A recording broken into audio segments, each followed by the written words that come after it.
board, on the, oh, it says wind. How about planning board? You see that one? Yeah, I read it, I forgot. Oh, well. Good afternoon, 4:30.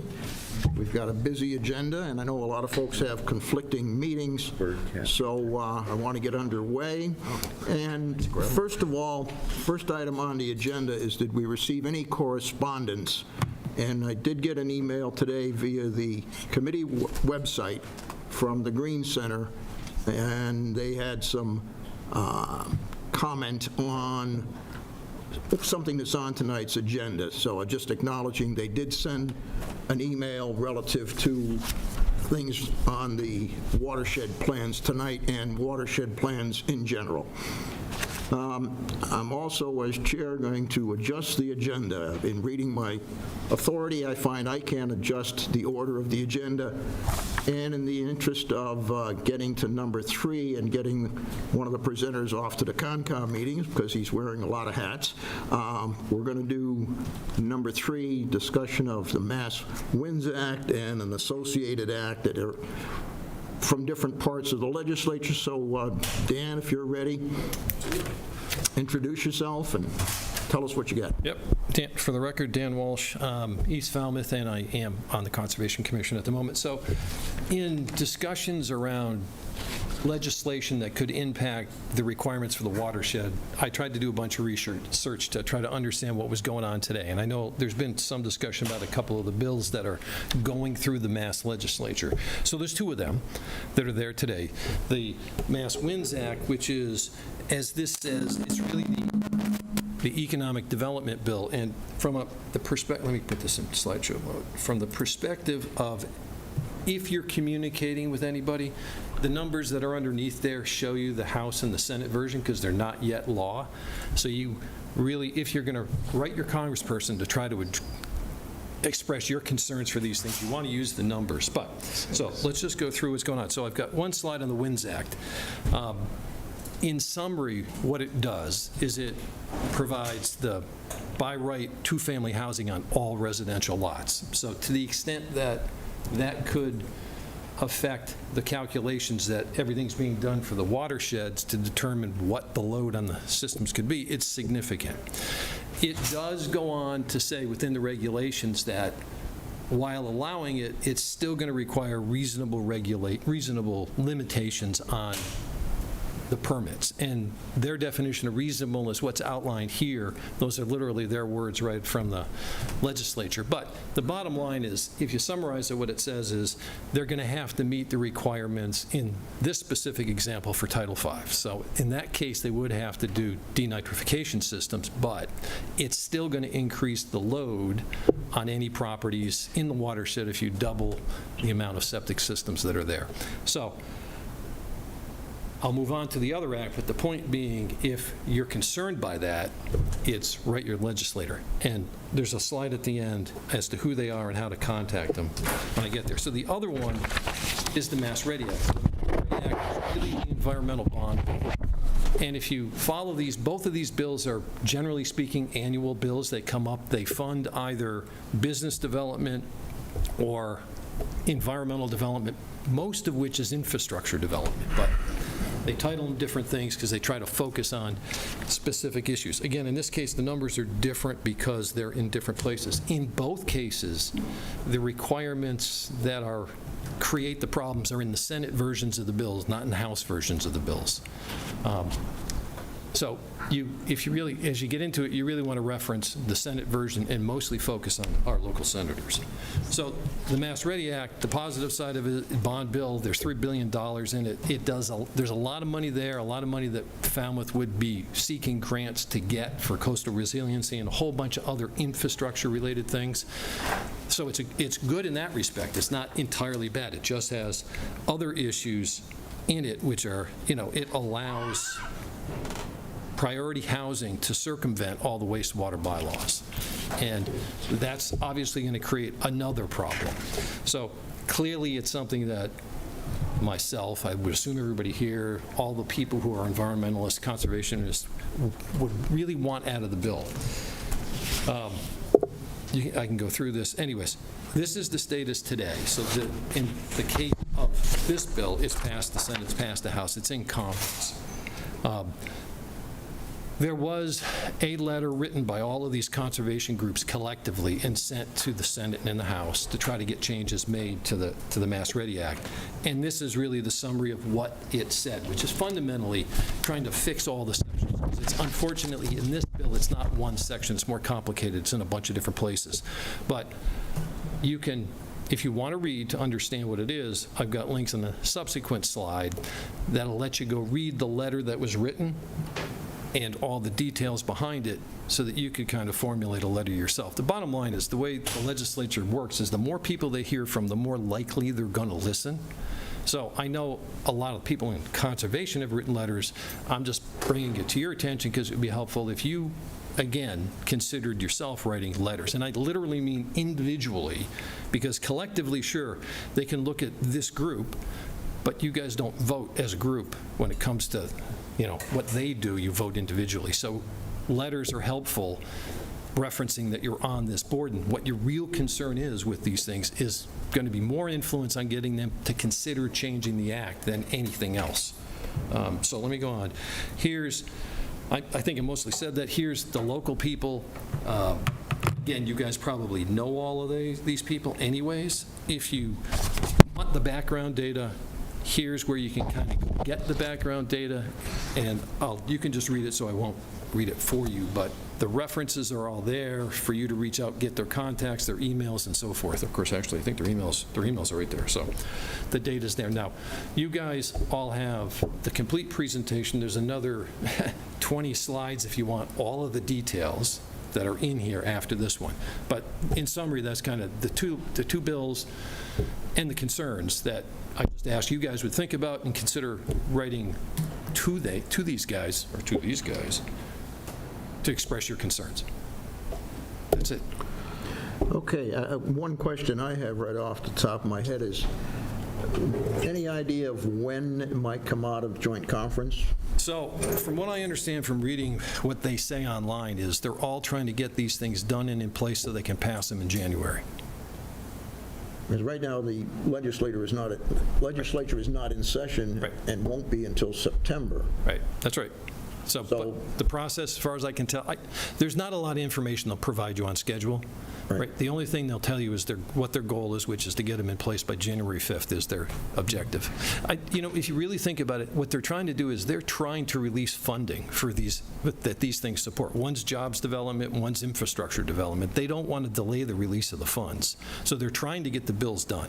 So you really want to catch them as early as possible to try to get them to consider changes. Now, I've submitted information to all of these people. I've gotten phone calls back from one of them who's very interested in trying to better understand, right, our local senator. So Fernandez has called me back and whatnot. So I've gone through it with him, but or his chief of staff. What was his response? It was mostly trying to listen and understand what the problems were.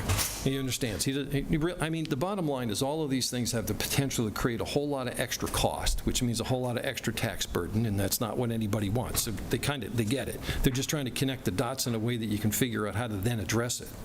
Right? And as this group goes, what I've proposed is the easiest way to do it is exclude nitrogen-sensitive areas from the bills so that you don't have these requirements piling on top of other requirements that say we got to fix a problem. There's always a question of how do they make that work, and they're trying to figure that out.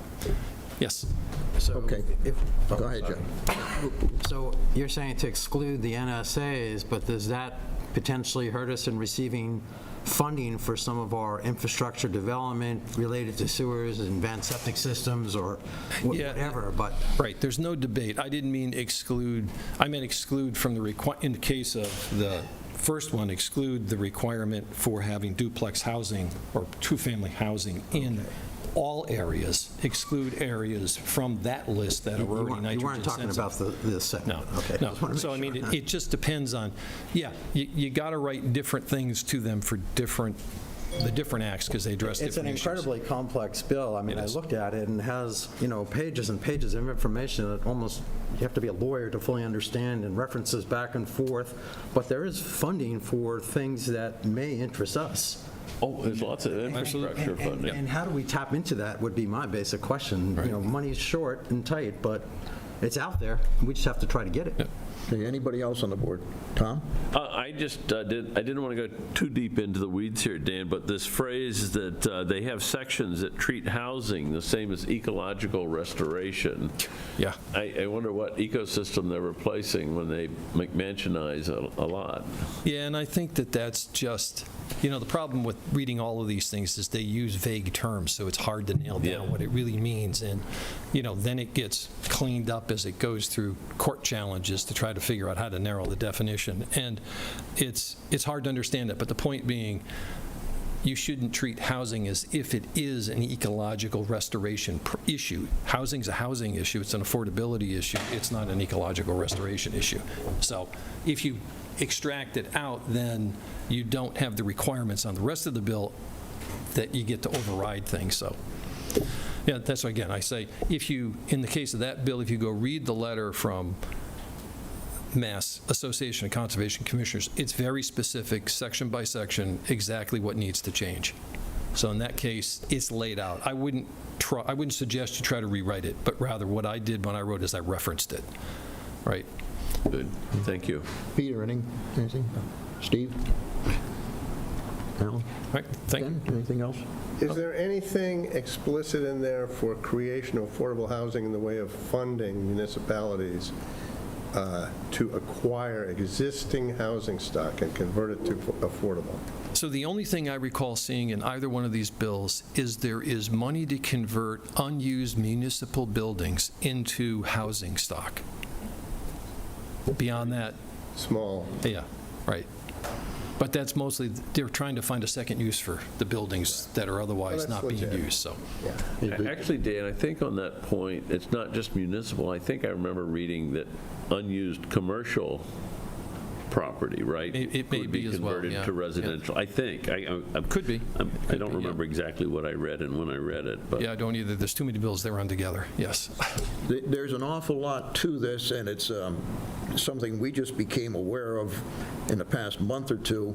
And coincidentally, there was a very interesting Board of Health meeting this past week on duplex zoning in the town of Falmouth. And there is a proposal for a town meeting article to allow duplexes in any residential lot in the town of Falmouth. And it had some very important resistance and information from Scott McGann on the implications to the septic and the nitrogen problems and the IAs and all of the associated issues that this committee and the town has been dealing with for some years, and is in active development of watershed plans to remediate the problems. And also a letter was sent by the town water superintendent relative to the additional development that bylaw change would allow, and he basically said, don't do it. So it ties in with this state-level stuff, which, in a nutshell, as I understand it, and correct me if I'm wrong, Dan, would allow increase in density, environmental consequences be totally ignored. Bottom line, housing would override environmental concerns. And if that happens, local towns would lose a lot of control and have a lot of additional cost to remediate any added nitrogen from these developments. So it's an area of great concern. It's happening quick. I did try to reach Senator Fernandez through his district director a couple of weeks ago on this, and I haven't heard anything back, so I'll go through the reps and see if we can get some action, and I'll try his office again. But it's an important issue. A lot of things going on as far as the board of, the planning board's meeting. They mentioned, the water superintendent, that over the 4th of July, water use was so high that they couldn't keep the tanks full. the water tanks that sit up in the higher elevations and provide the pressure for flow, and very importantly, what's called fire flow. If those tanks don't have enough head in them to push water to a fire hydrant, they could open up a hydrant and get a dribble instead of a blast. And it could be a very major fire depending on conditions, if it's in the downtown area or Woods Hole, any densely packed area, a disaster. So in all of these things, the town of Falmouth will have to consider not only sewage and nitrogen and our degraded estuaries, but also our water supply. So it's a very timely issue. Tremendous amount of things are happening quickly. Stay tuned, everybody, and if you see it your way to reach out about this and express your concern, I will tomorrow have this information. If Dan or Tom can make sure I have the complete set of slides, I'll get it posted on the Water Quality Management Committee website, which anybody can access through the town website. Just go to committees, click on Water Quality Management, and you'll see the website and relevant information posted, and I'll make sure we get this up promptly. Any questions from the audience? We've got a large group of people tonight. That's great. Love to have some folks that are interested in environmental issues show up, and this is a big one. This is absolutely huge, because if we lose our ability to control some of this, we've got a losing battle ahead. So, okay. Thank you so much. Thank you, Dan. Yep. And you have the presentation, right? Okay, next up, we'll go back to the original order, presentation of draft watershed management plans for Oyster Pond and the Inner Harbor. Kristen Rastian, who from ScienceWares, who is a consultant working with Amy Lowell and the wastewater department to develop the watershed plans. So. Hi, Amy Lowell, wastewater superintendent. I just wanted to do a brief introduction. I know there are at least a few people here from the Oyster Pond watershed this evening, and people who haven't necessarily been to all of the meetings leading up to this. So I just wanted to give a little bit of context. The town has done a lot of evaluation of many of the coastal pond watersheds over time, and in particular, Oyster Pond had a whole separate watershed planning process through Wright Pierce in the past.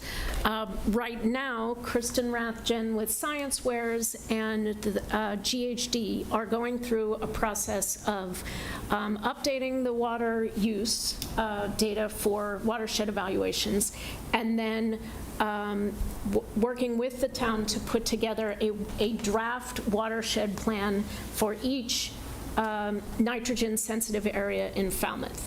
So what Kristen has done is really, there's a lot of history here, and she's synthesized that to come up with a plan for each of the coastal pond watersheds. The thing is that where we are now is this is a work in progress. I would consider the presentations today and any of the previous presentations on the watershed plan to be preliminary working drafts. Kristen primarily has been presenting these to the Water Quality Management Committee as we're working on them. The goal is to, by the end of this calendar year, by the end of 2026, to have a draft plan for each that we can pull together and really begin. We put those all together and we look at overall numbers of denitrifying septic systems, for example, and overall phasing and overall costs, and then we can also go out to each of the communities and have meetings about these plans again, where we get a chance to have public feedback on them. So I just want to make it clear that this is not a final plan or even a proposed plan at this time. This is a preliminary plan that we are putting together as we go through and look at all the watersheds, and we'll put this together and be back again. for Oyster Pond, when it was previously evaluated with Wright Pierce and the Water Quality Management Committee, there was a lot of work going back and forth between whether this watershed would be properties in this watershed would be connected to the sewer system or would have their own denitrifying systems.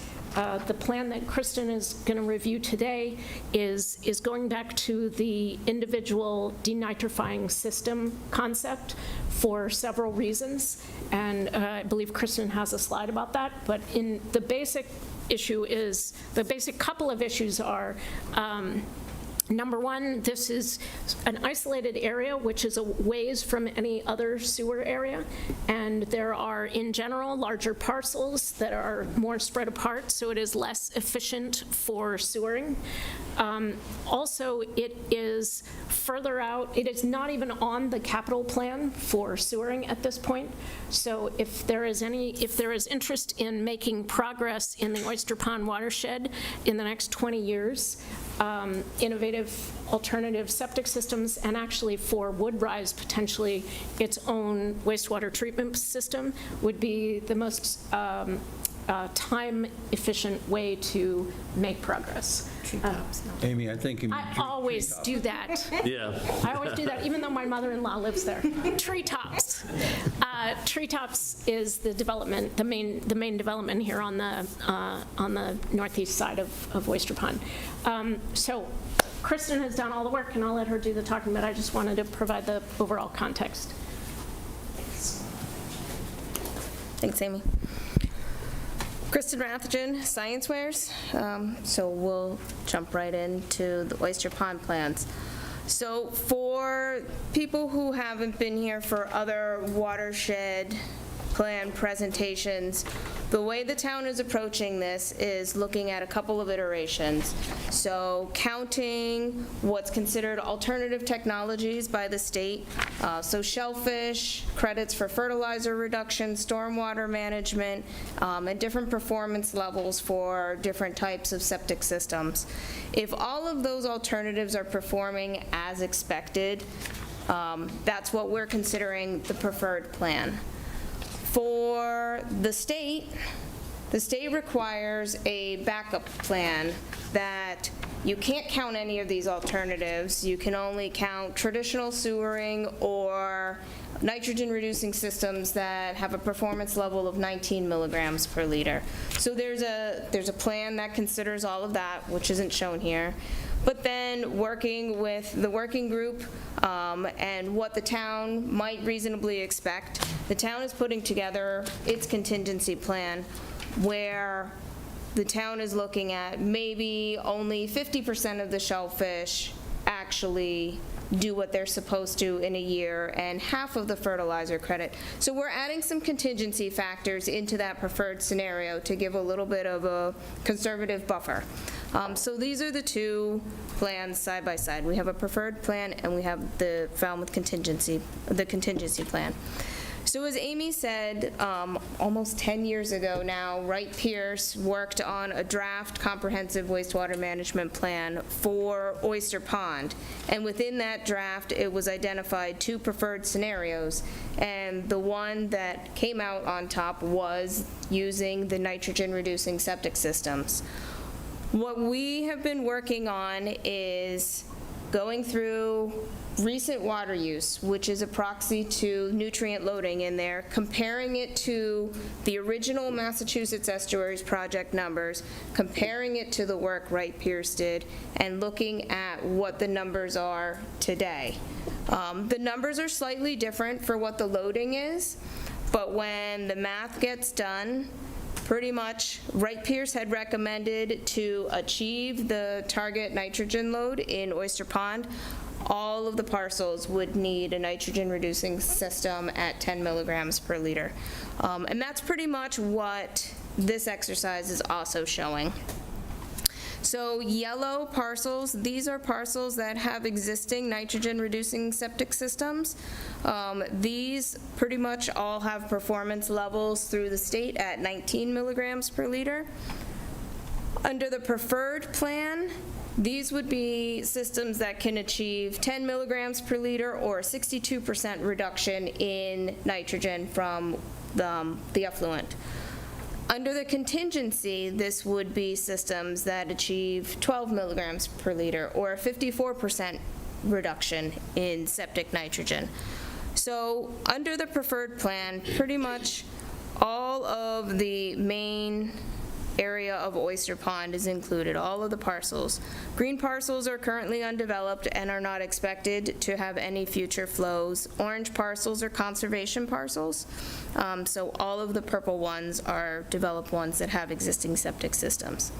So the contingency part of the plan is if the systems that get put in through adaptive management and monitoring over the timing of the watershed permit, if the watershed is not getting to where it needs to be, additional work would need to be done. So the remaining parcels are the ones up here. I think that's Green Gate. Those are part of the contingency plan. So these are the numbers that make the math work for what the state is requiring. Obviously, when systems are installed and implementation happens, the town will be monitoring all of these to see how well things are performing and adjust as needed. So while everything, for the most part, is dark purple and included in the preferred plan, doesn't mean everything is getting done at one time. So the watershed permit period is a 20-year period. So this goes to what Amy started to talk about of why this watershed, you're looking at septic nitrogen reductions and not sewers. Amy mentioned a couple of them. The significant infrastructure requirement. Again, this watershed is far away from existing sewers, would require installation of a lengthy force main within Woods Hole Road, and that's under Mass DOT jurisdiction. Again, the lots are larger, so it's not as cost effective to sewer because you're running more line for fewer homes. Amy said it's not included in the capital improvement plan, and with the limited other alternative technologies fish that have been identified for there through service. So for near-term water quality improvements, the watershed will need to pursue wastewater reductions through septic system upgrades, as well as the fertilizer reductions and stormwater managements. The numbers that were presented on the first slide was for the whole watershed. Oyster Pond in the total maximum daily load requirements, it's not broken out into sub-watersheds, so it's still a whole watershed picture. There's also the build-out consideration. So under the preferred plan, which again is the dark purple parcels, you achieve 104% of the target nitrogen reduction. For build-out, as a result of the Board of Health current mandate that any new flow is 10 milligrams per liter or less, using the Massachusetts Estuaries Project build-out values, this current plan achieves 84% of that. Under the contingency plan, you're still meeting the target and not getting as far on the build-out. So these are the numbers that are associated with the build-out, just to show how they fall differently between the preferred plan and the contingency plan. So the Board of Health, their 10 milligram per liter mandate, because of that, any new flow would be about 365 kilograms. Look, I missed a number. Kristen, where is the build-out? Can you point? Where, I cannot tell you where it is. Some of it is associated with redevelopment of existing parcels. Some of them are, some of these purple ones are vacant parcels that can be built. I should have said that. Currently, GHD is working on the town-wide build-out projections on a parcel-by-parcel basis by taking the MEP values and distributing it over land use types. So we don't have the specifics there, but we're using the MEP values, and then it's a blanket for the watershed. It matters more where build-out might be when you have a sewer area where that discharge would be outside of the watershed because you're removing everything. So where additional building happens in Oyster Pond for the numbers game doesn't really make a difference. Does that make sense? Yeah, I'm just curious where it was. Okay.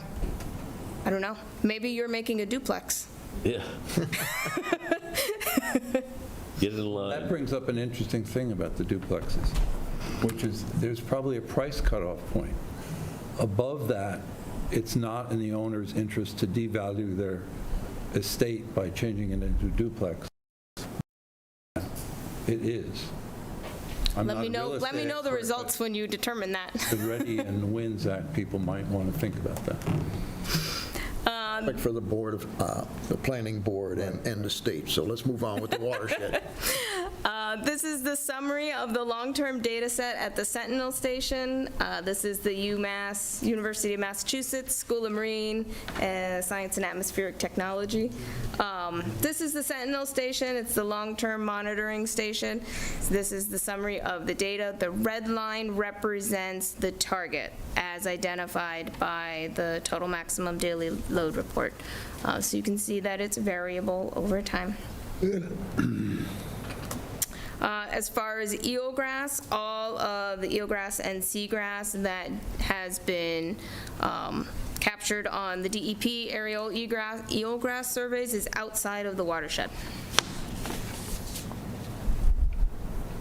That's all for Oyster Pond. Okay, well, I'll go through the board quick. A brief comment from anyone specific to this watershed. And if it's a general watershed planning comment, I would like to then instead save those questions until the next watershed is presented. So anybody along the board, I'll start at this end with Ken. Anything, Ken? So I know that the water quality in the pond is affected a lot by the exchange with Vineyard Sound, which occasionally gets blocked off, and then it becomes fresh and more stratified and so forth. Is any of that going to go in, somehow maintaining appropriate circulation into the planning process? So the maintenance of the weir falls under Marine and Environmental Service, to my knowledge.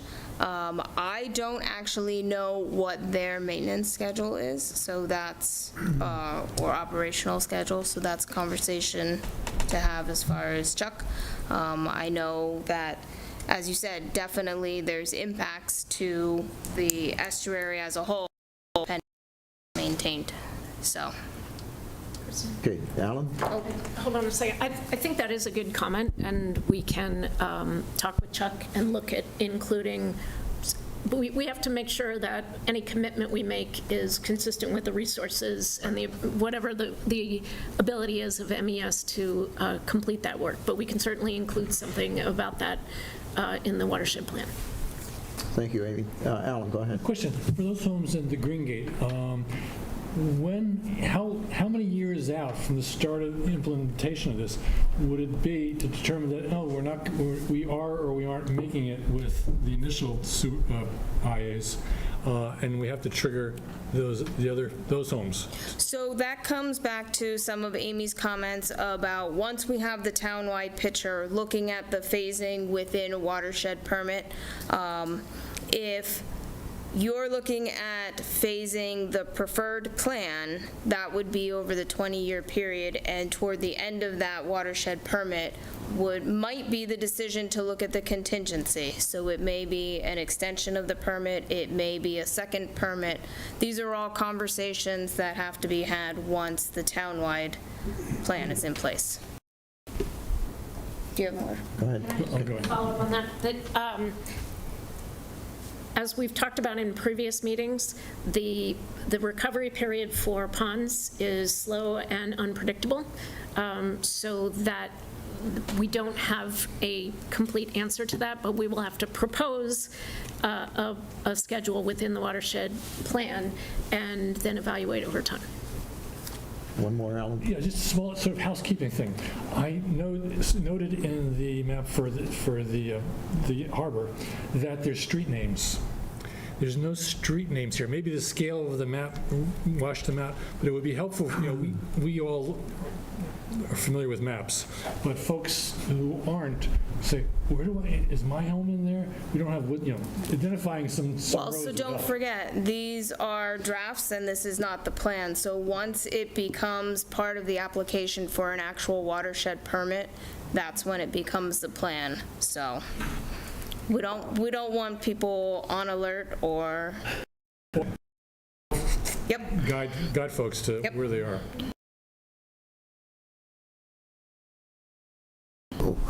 Sorry about that, but I live in the area.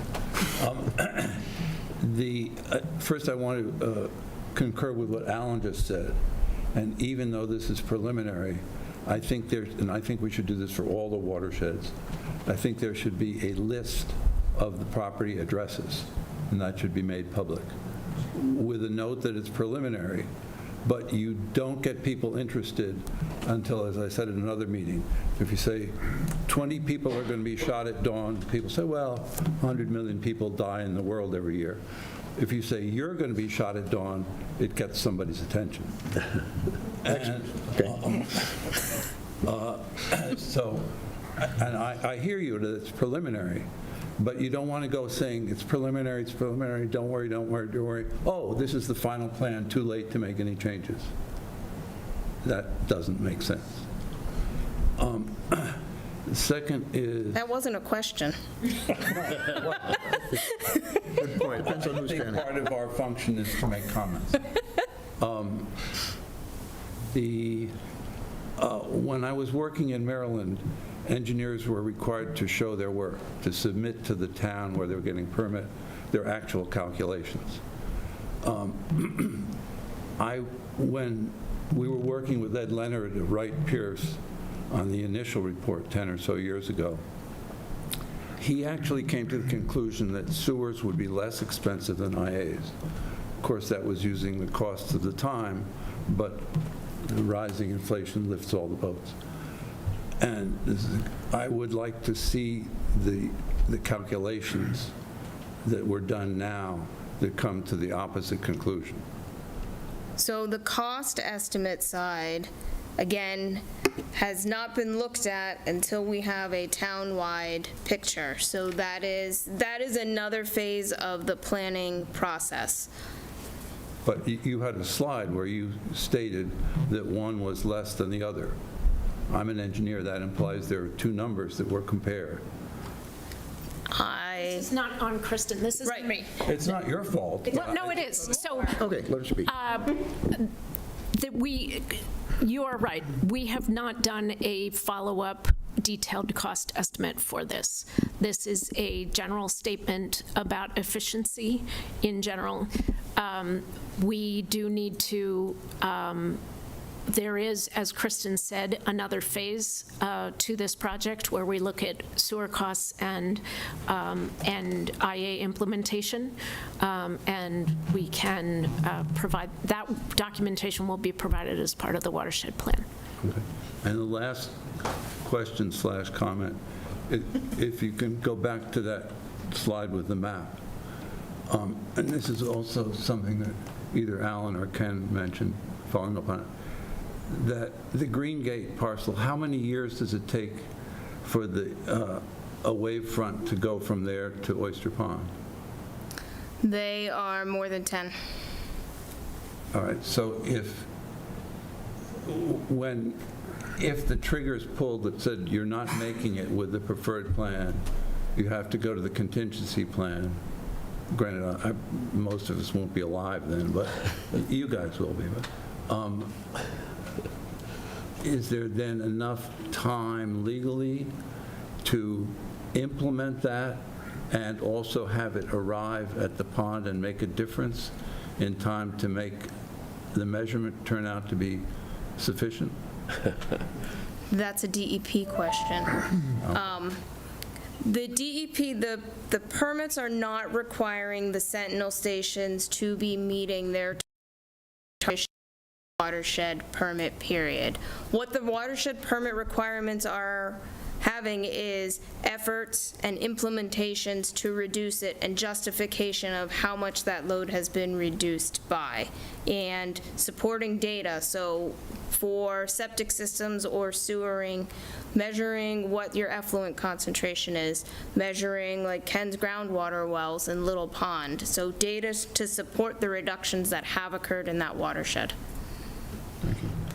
Okay, the thing to remember here is the goal is to clean up the estuary. By the data, the pond is not doing well. I haven't looked at it personally to see is there all sorts of problems, or is it, not too bad? Does it smell? Does it have algae mats? Is it opaque water? Can you see down a couple of feet? So those are more observational things on it. But if we want to have something improve in that pond on a timely basis, remember the earlier statement, there is nothing in the 20-year capital plan for sewering this area. So let's say that becomes, after some analysis of cost, it's cheaper than IAs, but reasonable time frame says you're probably more than 20 years out for a whole bunch of technical and economic reasons. And the quicker way to get something happening is IAs. Requires a tremendous investment. There's a fairness committee in town that's looking at making that more equitable, but there's a whole bunch of issues with that. Remember the goal, clean up the pond. 20-year horizon, there's no budget for any sewering in the area. IA mandates when an area, if it's in a zone like this, and we say, well, especially those that are closest to the pond, you're going to get an IA.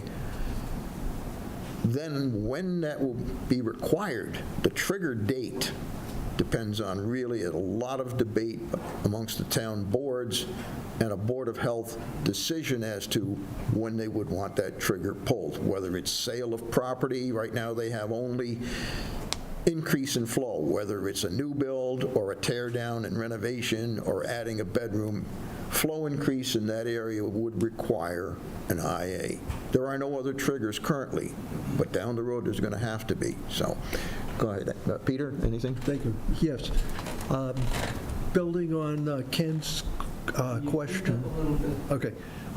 Building on Ken's question about the circulation in the pond with the ocean, and Amy said that it will be investigated what the current plans are with the water people, and I think it's important to have some measure of cost for having more circulation in Oyster Pond and other ponds versus the other methods of cleaning up. And I'm not sure if the present dredging plans respected or think about the cost to the residents of Falmouth. That's it. Okay, and Tom? I know we're not going to get back into the cost thing because it's just too far down the line, but the other thing to remember is that sewering is almost twice as effective at removing nitrogen as IAs. So in an ideal world, you would sewer half the number of houses that you were going to require IAs for. And I know that's not in the planning and not the time frame we're looking at, but it's something you really need to keep in mind going forward when we're doing these cost things. When we first started looking at Oyster Pond, we had 7 different cost scenarios we were trying to look. Steve, you were around then, I think. You hit on what part of Ed Leonard's solution is how he got. Yeah, but it the was price just, lower. there was just so many different cost alternatives based on the present cost, the future cost of money, and everything all the way through. It was a real mishmash of stuff. But I really want people to keep in mind the trade-off with the sewering versus IAs. IAs seem like a really good Band-Aid, but when you go in sewering, you're basically taking all the nitrogen out. And going forward from there, and I'll thought Good, there. good point. John? All I'd add is what's been said. I'd like to see the cost-benefit analysis for widening the openings to allow better circulation and see how that stacks up against all these IAs and potential sewers. Okay, but just say one thing to the whole inlet issue. The town has had a more aggressive maintenance of that channel in the past few years. Again, I don't know from any personal observation whether the residents have noticed that aiding in the health of the pond. I will say also that the town of Falmouth, probably a dozen years ago, started looking at the options for Bourne's Pond watershed. And as part of the original budget that funded the Little Pond Sewer Service Area, they had money in there, hasn't been spent yet, to widen that inlet. That's been tied up with a nightmare of state, local, and federal permits. Last I understood, we're pretty close to having all the permits, and hopefully we'll have enough money still left in that bond issue, or that town meeting warrant and passed by the citizens issue, to fund that. But it's taken a dozen years or so to get almost to construction. Not quite, but almost. So, any quick questions on the specific watershed from people in the audience? Yes, ma'am. Please come up, identify yourself, and... Hi there. I'm Meredith Golden, and I live near the Oyster Pond, in the Oyster Pond watershed. And my question actually is how the potential impacts over the next 20 years from sea level rise might impact what the decisions are. Specifically, with sea level rise, we might be getting that flow that we want into the Sound, but also, even though we're a separate watershed, how is Woods Hole currently dealing with its waste? Maybe I'm wrong. I thought there was a sewer connection to Woods Hole. There is. If that currently is along Surf Drive and will be underwater, I imagine the best thing would then be to go up to Woods Hole Road, which goes right through the Oyster Pond watershed and could provide what's needed at a less price for the Oyster Pond. The other thing I wanted to also say, it's not just the nitrogen that we have to worry about over the next 20, 50 years, but there are emerging chemicals of concern that a sewer system could deal with that the IA will not be able to deal with. So those are just my two kind of questions and comments. Start on that. The first thing about Woods Hole, you're right, Woods Hole is connected to the sewer system, and there is a pump station in Woods Hole which pumps up under the bike path and up to the Cheverts Pond lift station behind Main Street. Or excuse me, it pumps to the Jones Palmer lift station at the hospital lights. Connecting into that is the pipe that goes up the bike path, and that could, a number of years in the future, be moved inland. That pipe is a force main, meaning it's a higher pressure pipe, and it's a significant deal to connect to a force main, and it is something that is very rarely, that there's only one of those in Falmouth, and it's something that I'd be very cautious about doing in the future. Normally, the connections are made to gravity mains, meaning there's no pressure in the main. So it's not a small thing to propose doing that. It's a significant engineering challenge and risk. And I think when we were talking to Wright Pierce, what we were looking at was a separate force main to get up to the Jones Palmer lights instead of connecting into the force main from Woods Hole to reduce risk in that case. Your other questions were about, well, CECs, point taken, neither the treatment plant nor denitrifying septic systems are specifically designed to manage contaminants or to treat for contaminants of emerging concern. In the future, a wastewater treatment facility could be modified to accommodate that, but our treatment plant currently is not designed for that.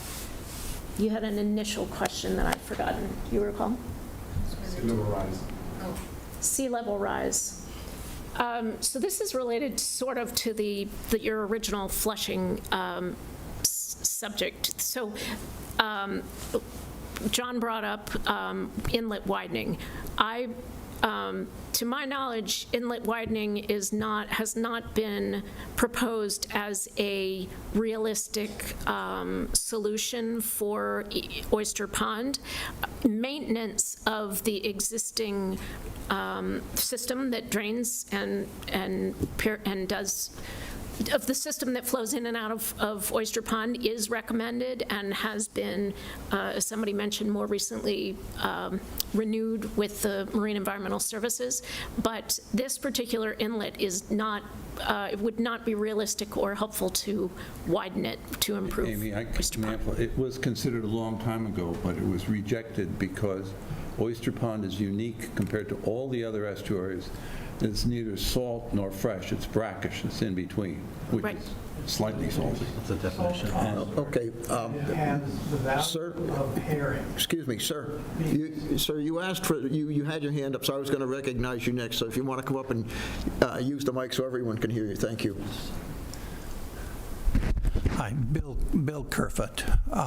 Been involved with evaluations of the pond and its maintenance for probably over 30 years. It's a salt pond. It's not an estuary. So as you are well aware, it's a very narrow outlet. And in fact, the pond is right now at a positive consideration. The water level is higher inside than the mean sea level outside. So except in big storms, you don't have salt water going into it. And one of the DEP has overseen its operation for quite some period of time because of the large amount of herring. There's over 400,000 herring that can go out at the end of the year, and it considers it to be a very herring reservoir salt pond at the present time. So Amy referred to it as just saying simply, there's been a lot of work with the DEP relative to the pond on how it should operate at the present time, and that's the way. In terms of sea level rise, very good question. A lot of ramifications associated with that. It's because it is projected to go up 18 feet in the next 40 years. You have to pay attention to that. Not 18. I think you mean 18 inches. What? Oh, you mean 18 if it's inches. 18 feet, I you said have other feet. No. Thanks. We're all swimming. Kayaks here Sorry, in the room. not that much. We'll start floating away then. We do have to pay great attention here in town to water loss. We are at our balance right now with regard to the amount of, we only get a certain amount of recharge from rainwater. We don't have any other water sources we can depend on. And so we have to be careful about any discharge out.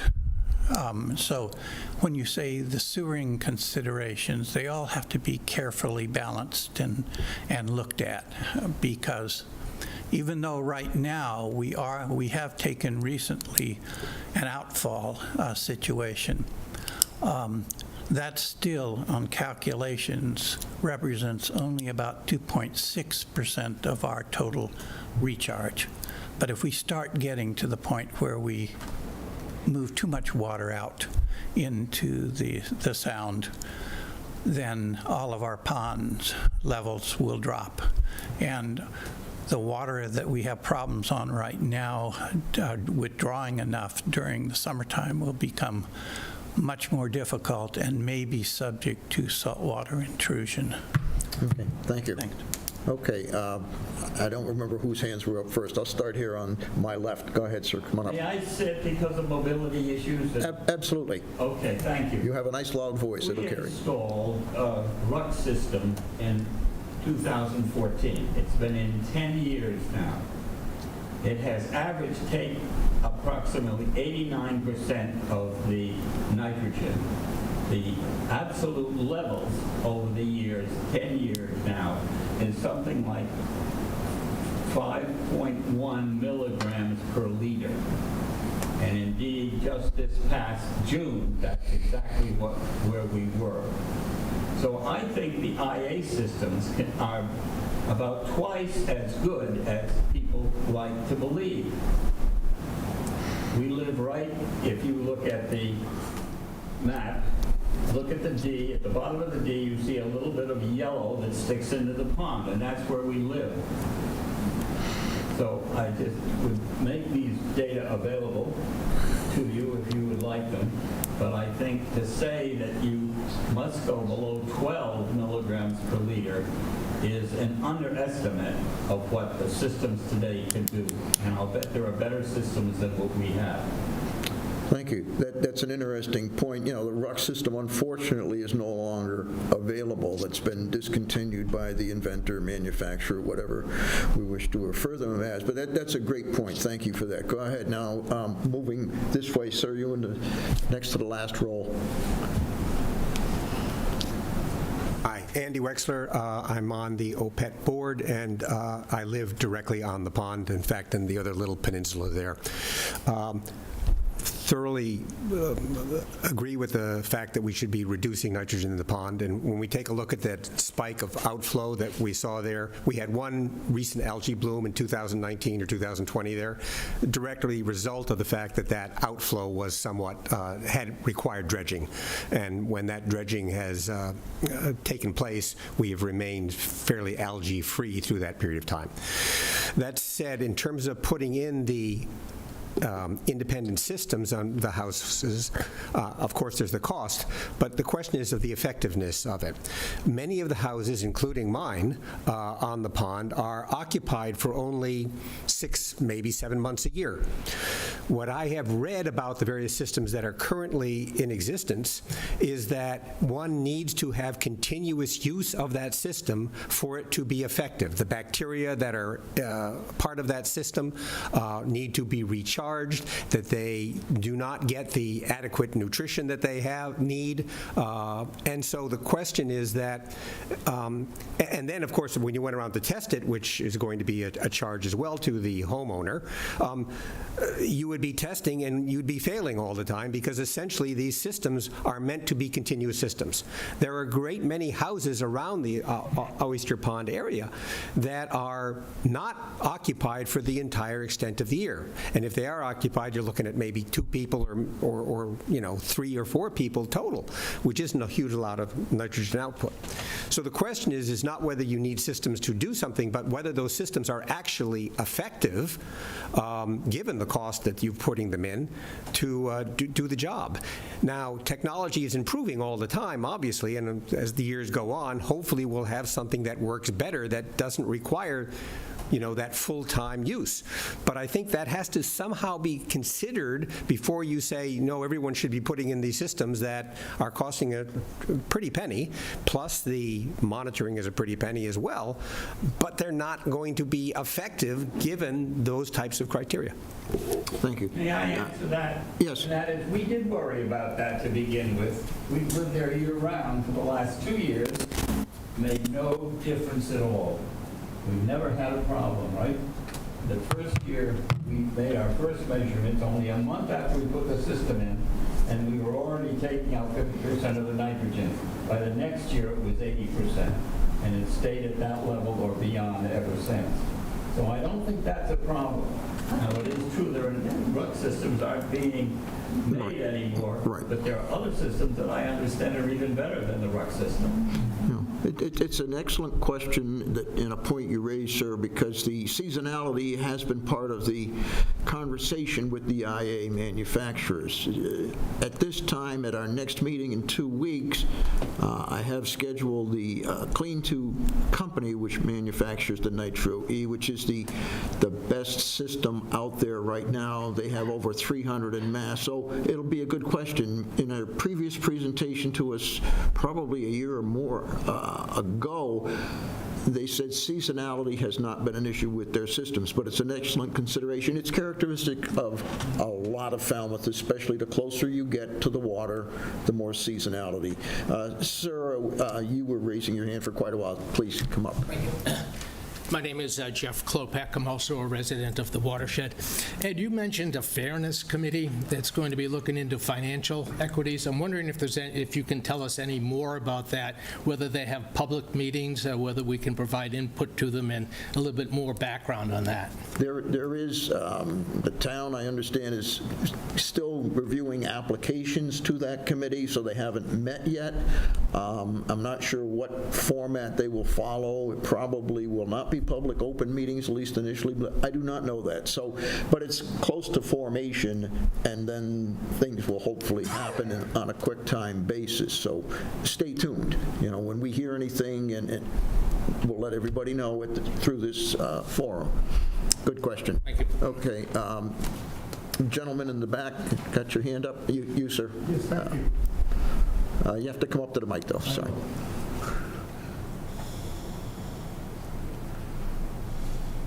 Thank you. My name's Jonathan Smith. I live at 55 Ransom Road. And Ransom Road, the properties along our road front the pond on the northwest side. The road also has some frontage. My question for the people putting this together is about the extent of the watershed, the teardrop shape that's up here on the map. We're having our annual meeting for the private road in a couple weeks. Some of the properties on the road are on that teardrop. Many of them are not. And I'm wondering how the teardrop was developed, if that is a static thing, if that could increase in size or contract in size before final report is coming out. I'd just like to know a little bit more about how that's established. Thank you. Okay. Kristen or Amy, you want to answer that, how the watershed shape and borders were defined? So the watersheds were defined by USGS. It's based on groundwater flow and evaluations that they did. When the Massachusetts Estuaries Project began its evaluations, those were the boundaries that they used. Yes, they can shift over time. They don't generally. As far as determining which parcels are in or out, some of it is dependent on where your septic system is located relative to that line, but also the Cape Cod Commission did their own analysis, and in their database, they have each parcel, and the Massachusetts Estuaries Project as well. Parcels are assigned to their watershed. For Massachusetts Estuaries Project, where a parcel was split between two watersheds, appropriate loading calculations were determined for 50% of that parcel was in the watershed. So it's all taken into consideration, but those are the lines from USGS. Go ahead, Amy. The watershed boundary will not change for this planning process.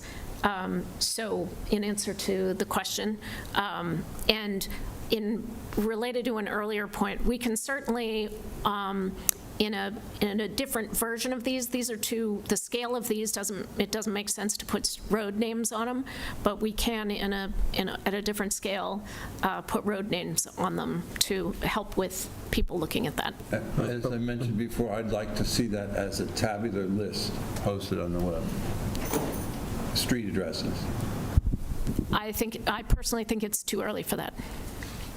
It is. I agree with Amy on that, but, as soon as that is practical to show and define, or at least that will happen. Of the whole watershed. You just said that's not going to change. Hi, Vicki Lowell, live in Treetops, which is, I think it's the only sort of that type of community in the watershed where we have 62 units on a commonly owned land, and trying to retrofit that with I think now there's 20 odd separate septic systems. Not each unit has its own, but this will be way in the future, but when I understand that we would, if we do the IA the systems, the property has to hire the engineering to do the work. It would probably be difficult, but it might be much more effective to try and just have one unit one treatment system, and I was wondering, so when you're thinking of that in the future, would we somehow get credit for doing better than just having, 22 add-ons to what we already have? I mean, I suppose when we get to that point, you'd hire the engineering and the analysis to show what the differences would be, but it's something to consider, because I know Falmouth Port is now, they're joining the sewer, but so they don't have to make that decision, but it would be a big decision for our community which way to go, whether to try and consolidate into one treatment system, which would probably be more effective than having all the separate ones, because we're also highly seasonal, not, it's only about a third year round. So just something to think about. Thank you. Excellent point. If that was developed now under current Board of Health regs, it would require a cluster system. So the technology's better. It is, as you stated, much more efficient and easier to maintain that performance level to put in a cluster system. And but the Board of Health regs require it for, I think it's 5 or more unit developments have to have that. Yeah, so. I know. I think I understand that, but the thing is, it's much more difficult to retrofit something that already exists than to do it from the beginning. Thank you. Understand. Good point. Hilda, you were next. I think. Go ahead. You want to respond to that? Go So ahead. I spoke with Come on up, Scott Hilda. McGann earlier this week about treetops, and the difference between that and the Board of Health, where it's 5 parcels. Treetops is an individual parcel, so under Title V, it goes by number of bedrooms. So treetops should be under its own groundwater discharge permit with its own treatment plant.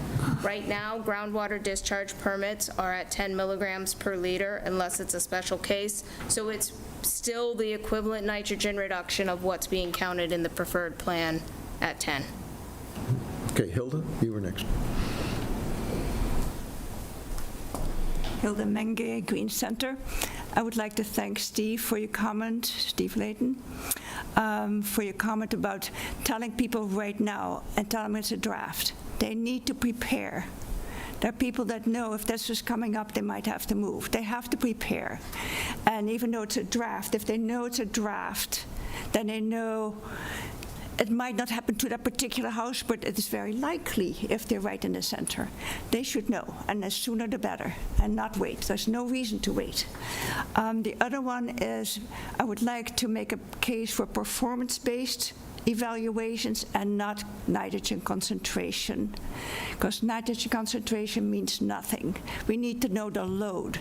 And as I have said before in our studies that we did, it's very clear that people can have a very high concentration, their load is nothing, because they're very conservative in their water use. And if we're going to do all these IAs all based on one particular flow, which is not essential for that particular household, then these people have to do, just like this gentleman said, they make an IA for absolutely no benefit because they had no load. They had a very high concentration, but they had no load. So to make this statement of having a plan built on every IA performing the same way on paper at 10 milligrams per liter, which they already know that's not going to happen, is not a really strong argument for a plan. It's not going to show what it's actually going to do. That was mentioned before. It's not a real number. It's a number on paper that works for the state, but it's not a number that works for the environment, because we need to have the load reduced. And that is what we want to do. We want to get the nitrogen out in loads and not in concentration. Does that make sense? Good point, Hilda. And, we are aware of that, and it's just something that we have to work with the DEP on. We are working to change their regulations. But yes. Thank you for your input. Appreciate it. That's what we are working on. But I would like to have that constantly in the evaluation. Okay, just maybe 1 or 2 more on this so we can move on. It's gone on for a while, but this is great. I really appreciate the commitment and the attendance and the interest of the residents of the area in being here tonight and learning about this and giving very important input. So go ahead, sir. You were next. Is there anyone else that's going to want to speak if not, we'll move on to the next after this gentleman. So I think this is quick. Just one question. The preferred nitrogen reduction district has 140 parcels. is Treetops one parcel, or is it 62? It's one of those, okay. And the other thing is, I was going to make the same point some others have about financial equity, which is a big concern. I think the town is aware that people are concerned, and I hope they're fairly open about where that goes, because, well, it's obvious, we don't want to. It's an active committee, just it hasn't been staffed yet, if that's the right word, but thank you. Good point. Okay, Kristen, you want to bring up the Inner Harbor? So, excuse me.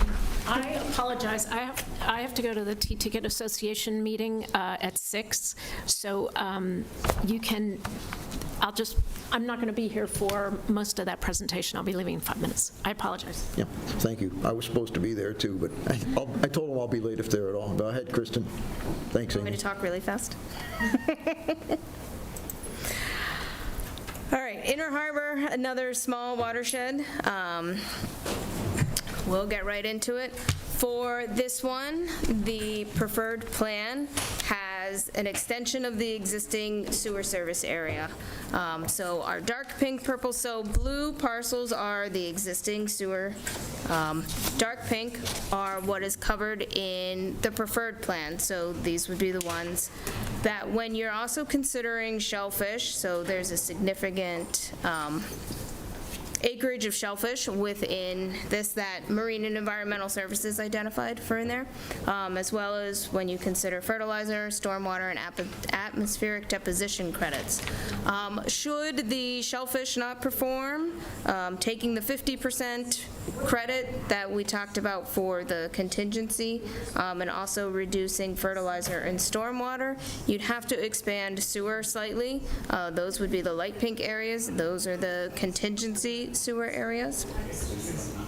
There are no septic nitrogen reduction districts recommended for here, again, based on the proximity to the existing sewer, and as we've been doing with the other watersheds, working closest to the surface water and working further up in the watershed. That is what makes the most cost-effective sense, because infrastructure is already there. So under the preferred plan, you achieve the target nitrogen reduction requirement, and under the preferred, under the contingency, you actually exceed it a bit. Part of that is just because of which roads make sense to run the sewer line and where you would be connecting. So Inner Harbor has a couple of sub-watersheds. So it has the main watershed, and then there's the Morse Pond culvert up here.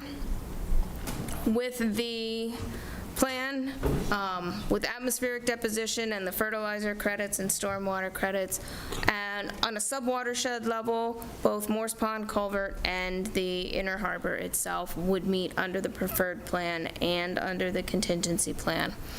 As I said earlier, with build-out, when there's a sewer area, what parcels are already in the sewer, what they can potentially build out has to be subtracted out of there if it's out of watershed discharge. So that is forthcoming as that part is still being evaluated. We have the Sentinel Station long-term data. This is monitored by the Center for Coastal Studies, so you can see it's kind of variable within this watershed. I also want to say that according to Chuck Martinson, the water quality in Falmouth Inner Harbor is pretty good, and last year they got it opened provisionally for shellfish. Open? What did Inner Harbor get for shellfish? Was it provisional? It's conditional. Conditional? It's winter, it ends in March, and it's unfortunately, again, one of the boat-denominated systems, and they had a scary thing a week ago. They had a fuel spill, and it made it into the upwellers where the larval oysters are being grown, and I don't know what the outcome of that's going to be, but when I see that enormous area in there, and then I see the chances of fuel spills, I'm quite worried. But it took years, it took at least 10 years of arguing with the state even to get a conditional opening for the harbor. And well, I don't want to get into the weeds on that, Yep. but it is questionable. And as far as eelgrass, all of the eelgrass is located outside of the harbor. That's Inner Harbor. Okay, from the board, questions, anybody, starting with Jonathan? No questions. Tom? No, I pretty much said what I was going to say about my concerns about using it to grow shellfish. Okay, Peter? Questions? Steve? Alan? Ken?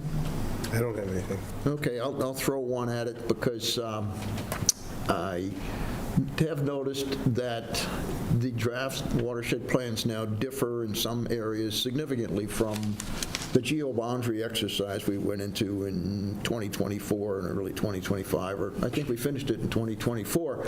So, this one in particular had, I think, Inner Harbor was like 149 single-family dwellings in the IA, defined to be in an IA district. Now we're not looking at that, and Kristen, you want to give that explanation? So the geo-boundary exercise, those are all still very valid exercise. That is essentially the DEP backup plan. When that was being done, that's without counting any fertilizer credits, stormwater credits, shellfish, or atmospheric deposition. What you need to meet your targets. At that time, the outfall was not far enough along in planning whether it could go either way at that point. So discussing additional sewering when there was no capacity for land-based discharge, this was not a priority estuary for the land-based discharge.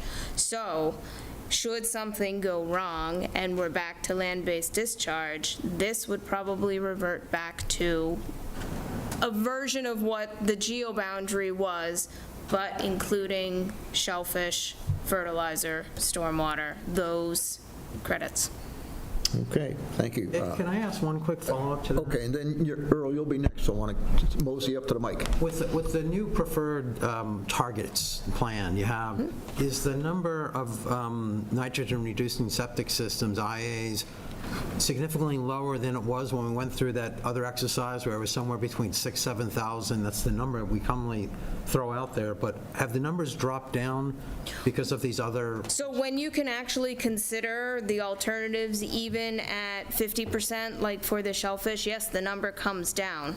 But again, the state requires a traditional backup plan that if none of this works, how do you get there? So the 7,000 number, without looking at sewer expansions as a whole, because we didn't do that for geo-boundaries, that's still what for septic upgrades would be. The worst-case scenario. Okay, thanks. Go ahead, Earl.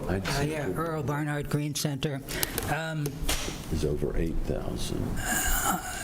One description that they gave is to do the alternatives first, and if they do not work, you shift to some contingency one. But when they design this plan on shellfish, for instance, they immediately assume it doesn't work, and they're going to give it a 50% credit in the plan. That makes no sense at all to me. Why not try the oysters, see if they work, and if they don't work, you do something. You don't assume ahead of time 50% they don't work. It makes no sense to me. Kristen, you want to address that? Thank you, Earl. In the preferred plan, we are counting on full performance. So that is what the dark pink area, and that is what goes in with the full performance of shellfish.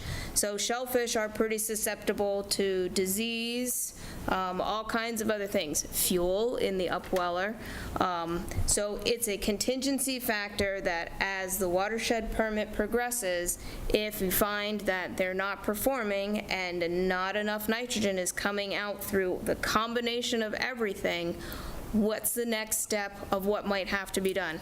So like we talked about in Oyster Pond where you had the light purple contingency areas, one of the considerations would be that the light pink sewer contingency area here is after that initial watershed permit, after the adaptive management phase. So you are trying your shellfish for that watershed permit duration. You are looking at the preferred sewer area for that duration and all of the other credits within there to see where you're at. Okay, go ahead, Steve. I don't think, please, anyone correct me if I'm wrong, but I don't think, Earl, it's that bad, because even if you don't mention oyster harvesting, aquaculture in any plan, if it's there and if it works, by definition, the concentration of the Sentinel station will go down. I mean, even if aliens land from Mars secretly at night and no one sees them, and the nitrogen goes down, then it means that the plan worked, even though you don't know why. So then it is being utilized. Remember, too, these plans, once accepted and implemented, will require 5-year updates. How's it doing? Where are you in your implementation? And where are you in water quality? So there is an ongoing update. These are drafts and very preliminary drafts. Final plans are some ways down the road, and then you need state acceptance, and then you start doing it, and then you are looking at your performance, which hopefully will be quick impacts, but I'm not that optimistic. It will take years. It has taken almost 10 years for Little Pond to get to the level it is at right now. So it's a live document. New alternatives may come up, and better IA systems or some other magic way of removing the nitrogen, and that would be part of monitoring the plan going forward. Hilda, you want to speak? Go ahead.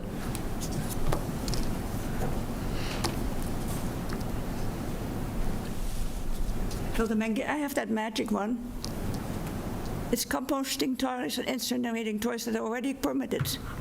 They're better than any IA. They have nitrogen loads that are so small I can barely find it. And they're not part of the plan, but they're already approved. And they're more stable and reliable than any of the other ones that are not even approved. Right now we're putting plans together with IAs that are 10 milligrams per liter. That is inconsistent right now. We haven't found a system yet that works consistently. But we have toilets that are already approved, and they're not in the plan. I just don't understand that. Okay, but your point is well taken, and something that we'll continue to look at going forward as we evaluate these things and the contingencies. One thing about composting toilets, yes, they are now currently permitted under state law, and there would be a requirement for the Board of Health to implement a consideration of that in their IA reg, saying these will count as an IA, and they already have approved, I believe, one installation of a composting or an incinerating toilet for a house in lieu of an IA. On an exception basis, it happened. It is considered, and they are approved technologies. It would have to, in a larger scale, be 100% of any toilet. No other toilets allowed. All waste must go through that device, just as it would have to in urine diversion. There would not be a plan that would be acceptable to only, well, we got 4 bathrooms, but we'll put in 1 composting or incinerating toilet and we're done. Compliance would require monitoring to make sure the owner or a subsequent owner didn't scrap it. You'd still need a Title V for your gray water, and that is a consideration, but it is something that already the Board of Health has made an exception and considered that as an IA, and the state allows it. So it's a good point. It's evolving, and hopefully it'll get even bigger and wider acceptance, but right now it is very, very limited acceptance. Acceptance by whom? By the public, by people that would have to convert and put in. It's not We need to put it on a plan, things that actually take the nitrogen out.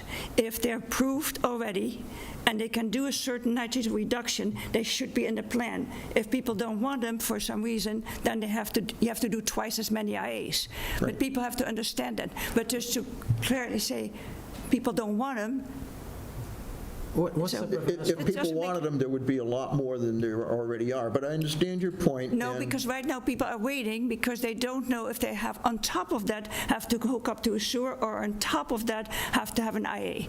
Because it is not an IA, it's better than an IA.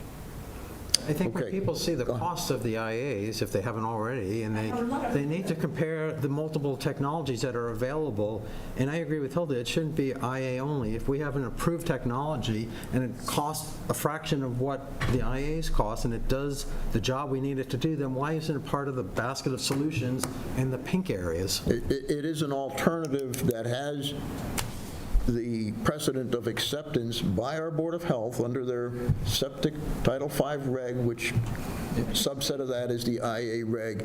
So if somebody says, look, I'm putting in a new house or I'm adding a bathroom and I don't want to do an IA, but I'll convert my whole house to composting or incinerating toilets. That's a Board of Health decision at this point, and people can do that. They can ask. Someone did. Hilda has the point that it's not unreasonable to make it at least as routine, even if not as common, as IA. The devil is in the implementation and in the Board of Health. Yeah. Currently, they have that authority. The part that Hilda won't like is the regs have to be hard-nosed about all fixtures and monitoring and so on. Right. But the part where I agree with her, and I think you don't, is there shouldn't be this allergy to putting it in our reports. Well, it's also about the There's no load, way right? to quantify it at this point because we don't have an implementation path. Yes, you can do it, and on an exception basis, it has been done.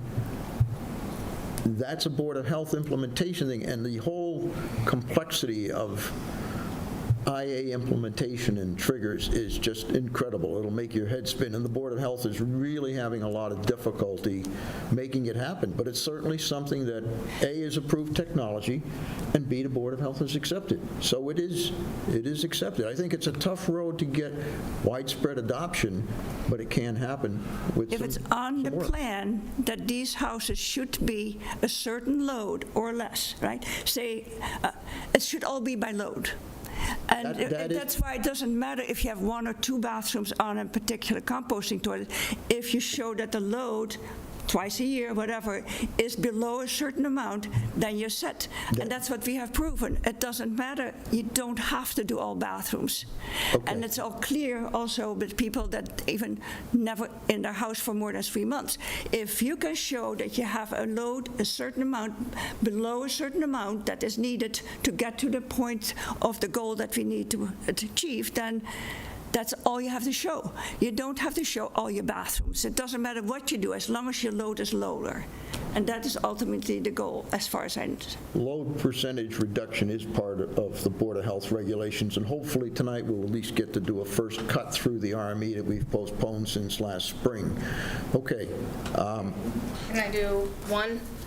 So in the plans that are being presented, not with this one because this is a sewer plan, but in Oyster Pond, the purple areas say septic nitrogen reduction district. So again, it falls under the Board of Health. It says either a performance level, which is a state regulatory performance level of 10 milligrams per liter, or a certain % reduction.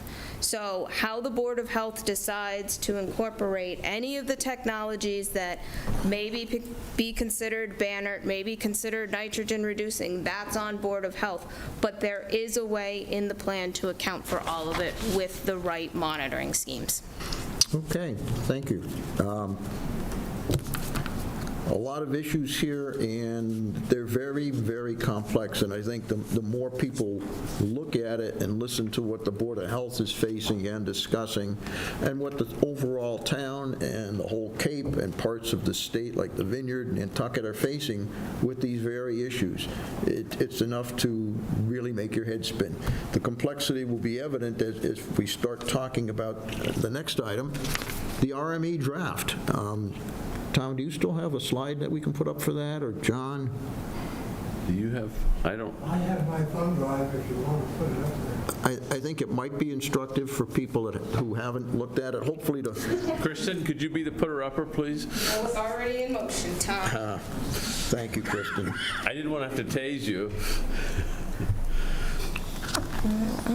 Hopefully, over the last few months when we've had this on the agenda, committee members have had an opportunity to go through it and can make some constructive input and ideas. And this will not be the only time we discuss it. It is extremely complex. It's an older document, goes back to, I believe, John Waterbury and was it George Hoyfelder that put this together probably 12, 15 years ago when Oyster Pond was first being looked at. Yep. Ed, can we agree to just discuss functional suggestions and not grammatical ones? Oh, absolutely. I think this is the first time for this committee, especially the newer members, to look at this document, and we have sent this to the select board with a cover letter that we debated over again, several meetings, asking them to sign on to send a letter to the DEP saying, you folks have to talk to us. We need a dialogue as to how the implementation of all these IAs will be managed by the town or by whomever, but DEP needs to talk to us, because we could develop something and they're going to say, well, wait a minute, where's all the stuff we need? And that letter is planned on, I haven't seen the agenda yet, but the select board has committed they will be discussing it at their meeting next week. So with that, Tom, do you want to be the scrolling down guy up there on this one, or? Sure. I'm not competent. I hate to keep throwing it at you, but... You give me the big assignments, you notice. You can handle it. You've got broad... Actually, Alan's the closest to the podium right now. We should have Okay, I think I'm going to kick it off with the first, or item number 2.0. The boundaries will be those defined by the estuary project, et cetera, et cetera. And one of the things that has happened since this was drafted is the Board of Health has passed a IA mandate for new flow, increased flow, and their areas go beyond the watersheds that are defined here. They use also the drinking water resource areas in their IA mandates. And I think it would behoove the town in a RME to use a consistent definition of what the boundaries are. So I'm suggesting on 2.0 that it be revised to read the defined areas that the Board of Health has, and I don't remember their exact wording, but that would be more appropriate so you don't have conflicting policies and regulations. Anyone else have a comment on that? Yeah, I have a problem with that. Okay. I know a lot of people disagree with me, but I think that the Board of Health has overreached in the areas it's defining, and I find it particularly ironic in light of the fact that a few years ago, the state said to Falmouth, either come up with watershed plans or you'll have to put IAs everywhere. And the town essentially said, oh my gosh, we don't want to have to put IAs everywhere. They're so expensive.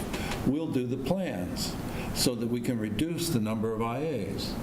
And then the Board of Health comes along and says, thou shalt put IAs almost everywhere. I've never completely understood that. They debated that for probably more than a year. And I know John was previously on the Board of Health. I'm not sure when they started debating that mandate, but I know it's been over a year of deliberations, agonizing over words that I remember a 20-minute discussion trying to define the word unique in their bylaw. 20 minutes on one word. It's excruciating. And, yeah, I understand your point, Steve, about did they overreach? Possibly, but boy, they worked so damned hard to make this. And their goal was to Well, what, you're saying if somebody works hard on something, no, if they make a let mistake, me finish. it's okay. Let me finish.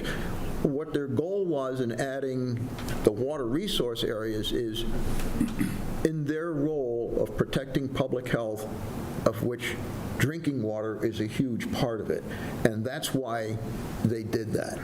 And, you know, it was months of talk and discussion, but they did not do that lightly or arbitrarily.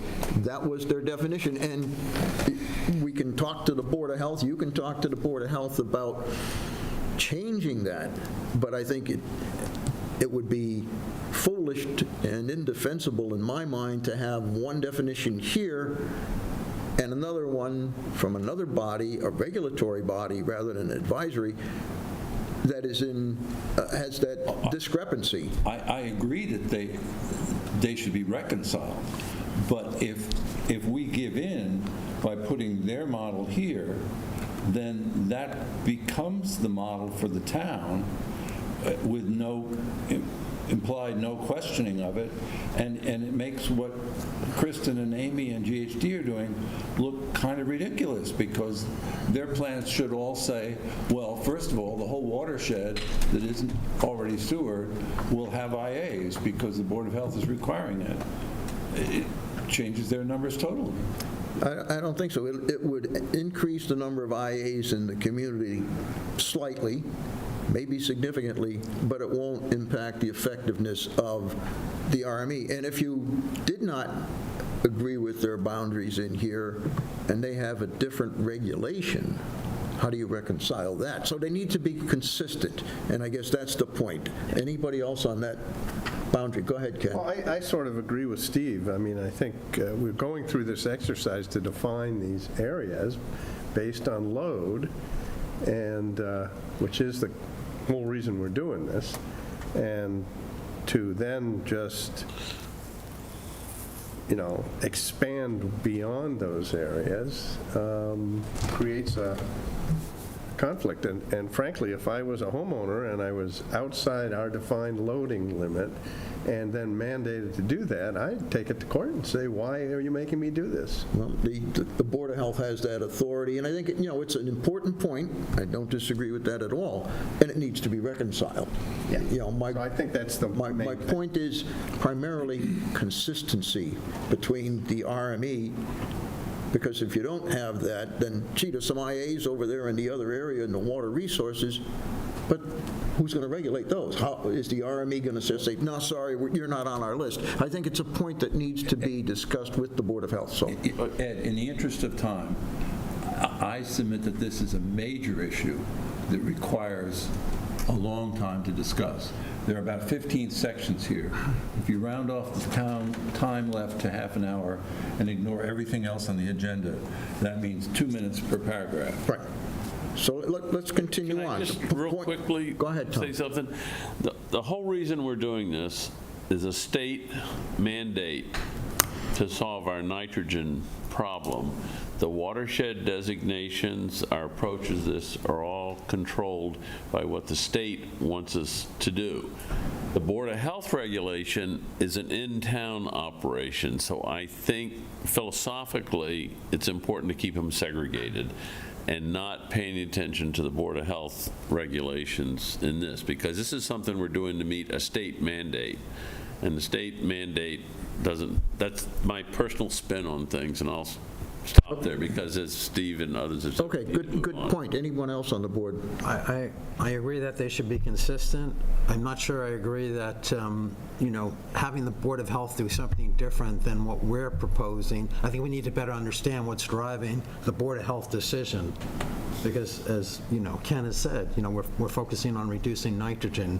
they're touching on drinking water quality, is that what you were saying? Right, protection of the resource, which is part of their mandate, a big part of their mandate. So, great point. Let's try to move on. Okay. Unless there's something else specific to this one. I'm putting in a high-speed scroll wheel here now, right? Okay. 3.0, responsible management entity. That's a huge monster, again, because the suggestion here, or the definition in here, is that it would be a new town department or the DPW or some entity, and whether that entity is town or a contractor like Mastech is to be determined. I think as this is, it's kind of restrictive in throwing it all on the town, but maybe I'm misinterpreting it. Anybody else read this thoroughly and have a thought on that? Ed, can I? Yes, please, John.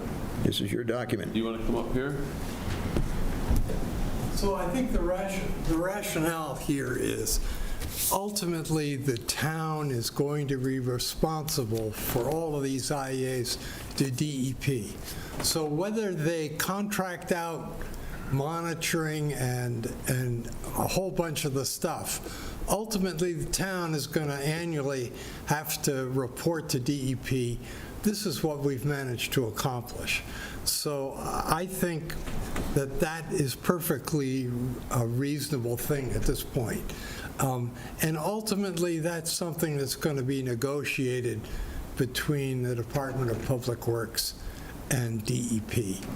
So my thought here is we've forwarded to the selectmen and ultimately to DEP to comment on a plan to monitor and a plan to report to the state. I can't see our agonizing over the minutia of that until we get a response back from DEP. In other words, if by the end of October we hear nothing, then we should go back and think about those areas and say, you didn't comment on what we were proposing. Therefore, when we put in our watershed plan, ultimately, here's what's going in it. And at that point, I think we need to look at those sections and modify them to think about them in more detail. Okay. Alan, go ahead. It just reminds me, a few weeks ago, you sent, or we asked the select board to send in a letter with regard to this. Has that letter gone out? No, that's what I mentioned earlier. That is on, I was promised it would be on their agenda for the next meeting next Monday, which is what, the 10th, I believe. Okay. So they have the letter, they have this draft document. They also have the other letter we sent to them relative to the development along the Quashnet watershed in Mashpee, but that feeds into quite. So hopefully they will get to those and move that, because we did put a time deadline for response from DEP. And John's spot on. We need DEP to talk to us about this thing, and they have not. I know George Hoyfelder, John, I have reached out to DEP, and the silence is deafening. If we don't get a response, then we've got to get our legislators to start getting involved and say, hey, DEP, you got a reg? How's it going to work? Talk to us. So excellent point, John. Is it true that the RME could turn out to be the Board of Health? I think that's for the town to decide, and that's not right? It's not. I mean, the board can make a suggestion about how they think that should work, but ultimately, that's the town fathers and the select board could happen. Are going to have to make a decision of how they would like an RMA. It could work, definitely. Who it would be, or will it be some third party that is taking on the contractual responsibility and the reporting and all of the other things that are outlined in this? Mastech is an obvious possibility. They're trying to set up a working RME. I don't think they've had any takers yet. They've been in here talking about it. I have asked for a Mastech appearance at a future meeting to where are they in that process? They haven't responded to that specific, I'm sorry. You're talking about the Barnstable SUP, the septic utility program that they've talked to us about? Right. Taking over this role. Their version of an RME, which they call a SUP, Septic Utility Program. I was suggesting that we ignore all these issues of jurisdiction and timing and area. The point of this, I think I now understand, is to come to agreement with DEP on how the management will be done, how much monitoring and when, so we can figure out costs. And figure out how we're going to implement it. Yes. You know, it's going to be tremendous cost regardless of who does it. Unless the state says, oh, DEP is going to come and do it all. Just feed us the data and we'll triage it through a computer program. It can kick out alerts that there's an out of compliance, but who's going to do the sampling, how often? All of those are issues. My goal here is to get the thoughts of this committee on what it would be. We're not going to define it in one meeting or 6 meetings, and be aware of the issues and make the public aware of the issues in this. And also the other town boards.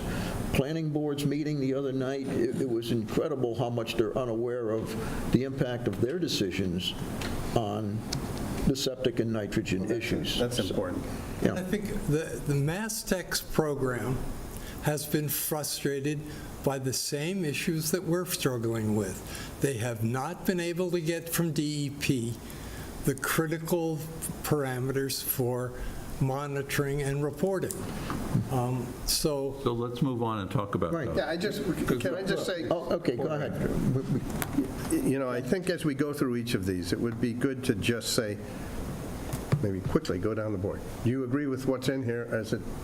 The beauty of 3.0 to me is it's very simple, it's sufficiently vague that there's flexibility, and it's very clear. There needs to be an entity. Really, that's the key. Thing is, you know, we can put in all these systems. Someone's got to check on them. Right. Okay, let's move along. Okay, anybody else have a comment on 3.0? Okay, moving on. 3.1, I think that's a pretty straightforward statement that the property owners that are responsible for permitting, design, and grant of access to the municipality and whoever that RME is.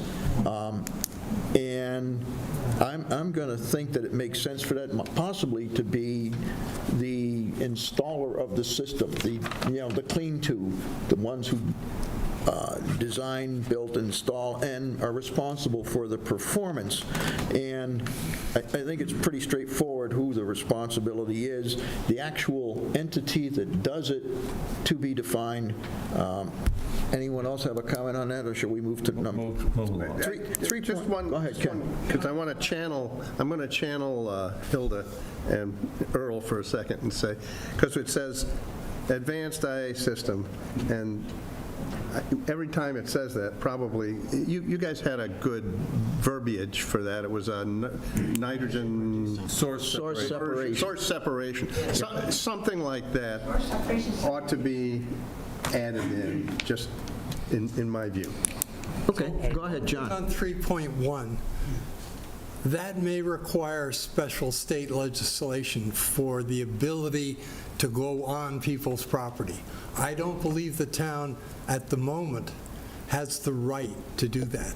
So this is an area, as we discuss and see how we're going to make this work, we may have to apply for that special state legislation. It certainly exists for checking people's water meters, and that's different. Yeah.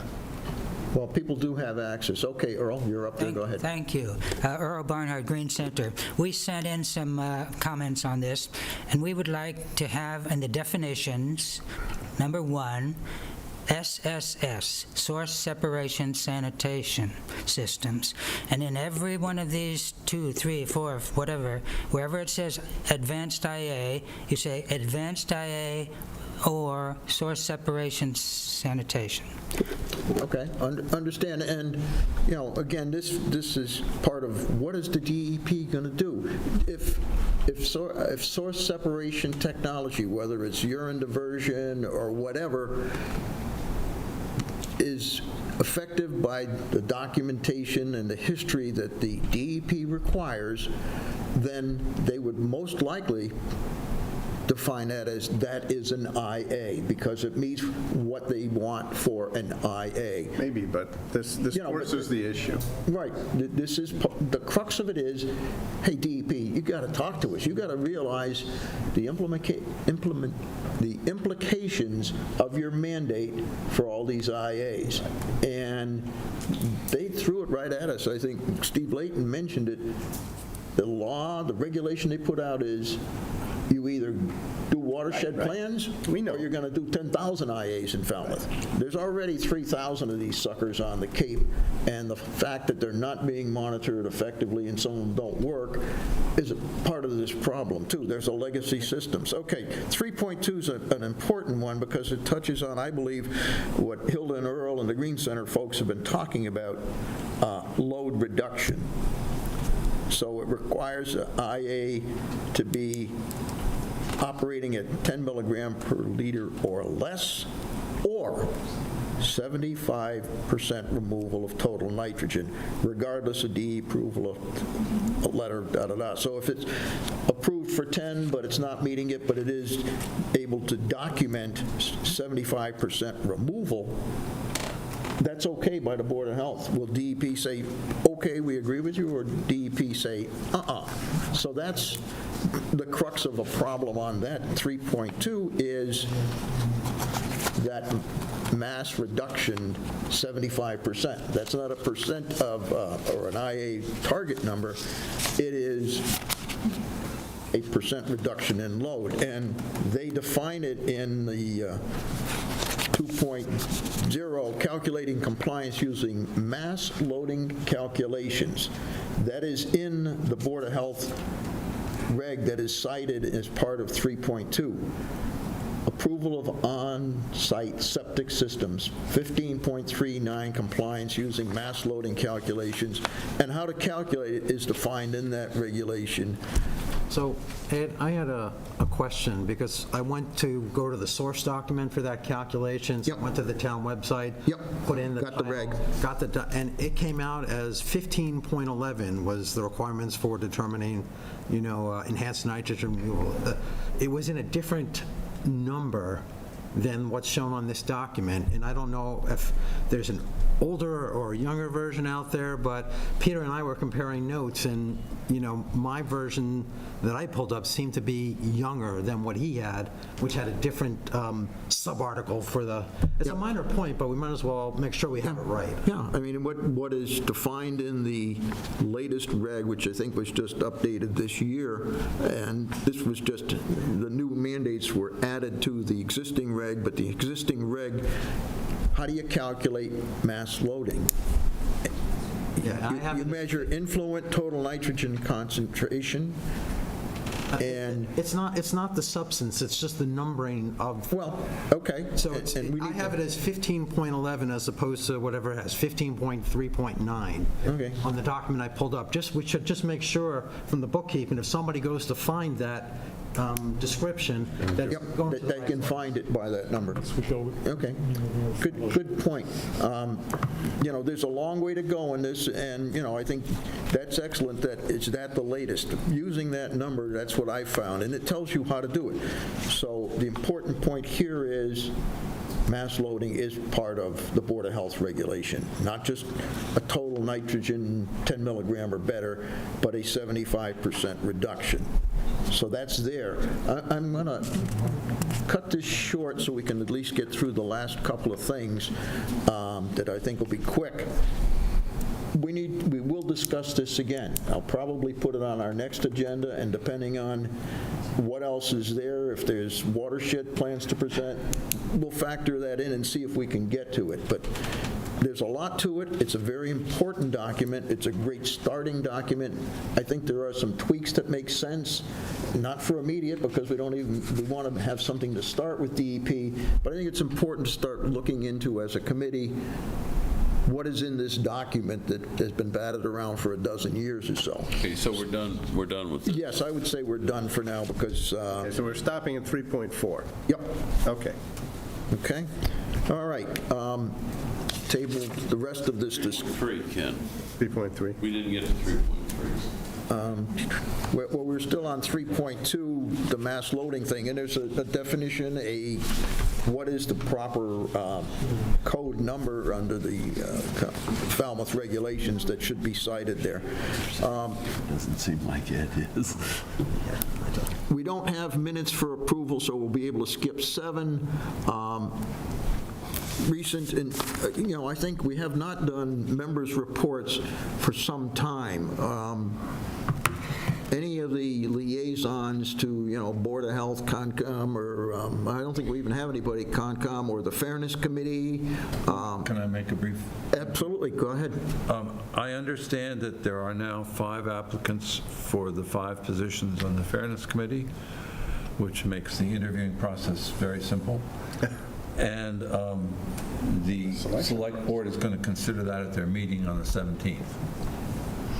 And if I remember correctly, there's a 3-month reporting period. They want the results of the committee's decision within 3 months, I think, of the start of the committee, if I remember the description. That's a detail. Yeah. Let's not waste It's an ambitious goal. Well, it's coming up fast. That's what I mean. It's an ambitious goal. Yeah.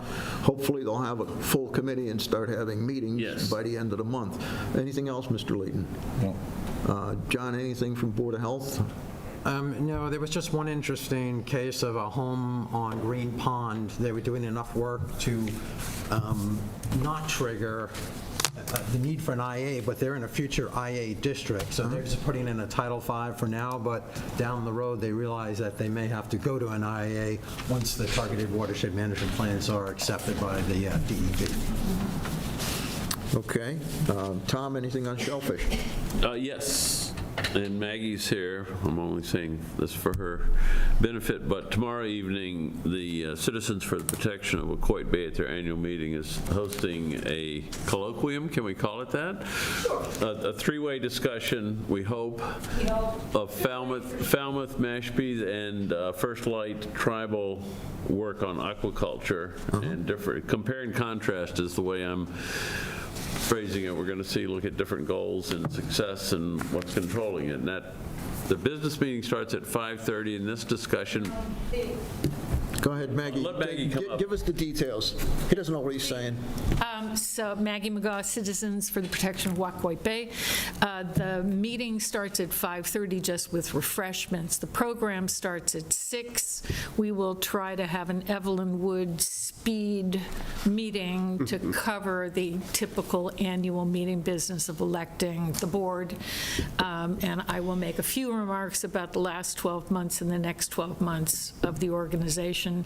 And then Tom is going to be our moderator with Chris Avis from Mashpee, Chuck Martinson from Falmouth, and someone, we hope, from the tribe. We have other people also attending. Rachel Hutchinson from the Cape Cod Cooperative Extension. Okay, good. Is coming, and Chris Avis has said that a woman named Carolyn Larson will also attend with him. So This is where? And this is at the oh, yes, so the boathouse. details. Boathouse at Webner. Okay. Starting at 5:30 with the refreshments, ending 7:30 sharp. The program will start at 6 and end at 7:30 because last year it ran too long. We know how that goes. Thank you. Anybody else on a liaison basis? Okay. I did mention the Board of Health thing, and I watched that for an hour's worth of it on the on-demand streaming, and it's very interesting, the points that were made by, I said this earlier, but it bears repeating, by both the drinking water superintendent and the Board of Health as to the implications of density increases. So with that, I would also just say, let's see, is there anything?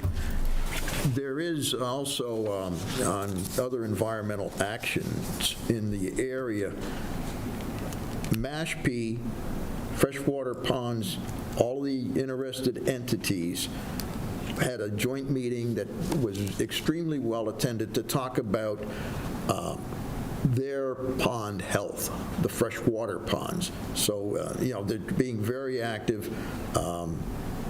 Kim Comart and the Freshwater Ponds Advisory Group is asking the Select Board to put in a local reg on nitrogen use. The town attorney is recommending against it because it would conflict with an existing state law, but the use of fertilizer in the town, and particularly near freshwater ponds, is a very important issue for all of us, and Kim's committee, the Select Board, is going to be talking about that on, let's see, was it on the August 10th agenda also. The Oyster Pond Culvert Project to replace the culvert that was brought up at a previous meeting by, I think, Different oyster pond than the one. Different oyster pond, Falmouth's lucky. We've got a couple of them. And this is the one near Sippawisset Marsh, West Falmouth area.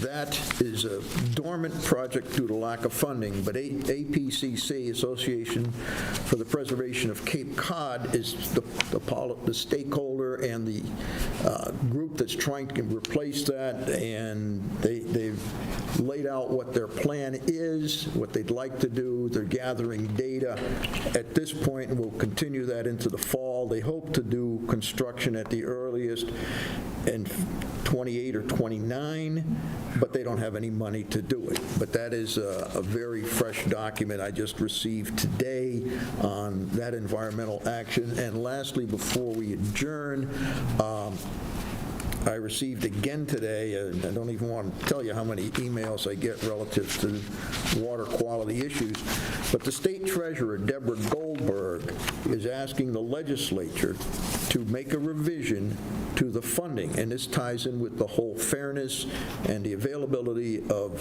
funding beyond the Falmouth taxpayer back for IAs in particular. And without reading the whole letter, it is brief, but again, this is something that's been sent to the Select Board just this week, whether they'll get to it at their next meeting or somewhere down the road. But currently, only septic systems that are failed can qualify for this. They want to change the legislation to allow low interest and zero interest loans for people who qualify due to income level to use these loans funded by the state for IA upgrades, not just a failed system.